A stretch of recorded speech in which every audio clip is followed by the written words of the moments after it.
May several lawmakers trying to push the anti-political dynasty bill.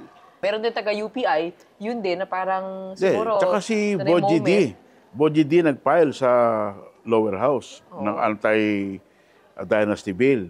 Ang problema, ang maboboto, puro dynasty. Ayun lang. Yeah, you have 80% of Congress being parts of dynasty. Puro dynasty. Sa Senado rin.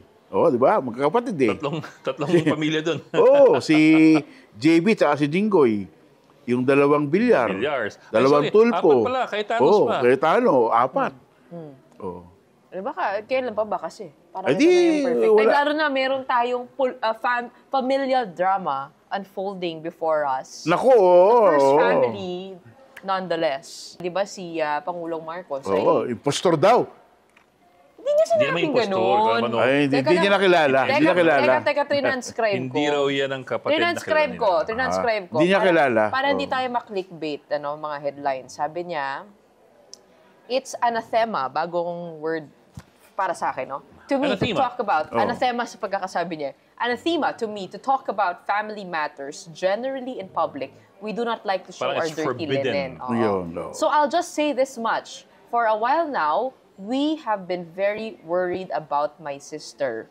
When I say we, I mean friends and family. The reason that is because the lady that you see talking on TV is not my sister. That view is shared by our cousin and our friends. Hindi siya yan. That's why we worry. Impostor yun. I hope she feels better soon. Impostor yun. Getchen. Parang he's implying na may problema. Hindi niya nakikilala kung sino nagsisalita sa TV. Hindi niya kapatid yun.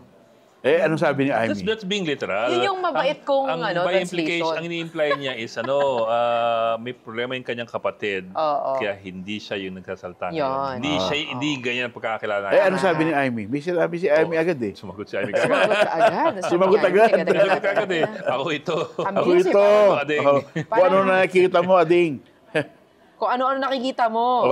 Patunayan mo na, na mali ako. Bongbong, ako to. Kung ano-ano na nakikita mo, Ading. Patunayan mong mali ako. Gusto kong mali ako.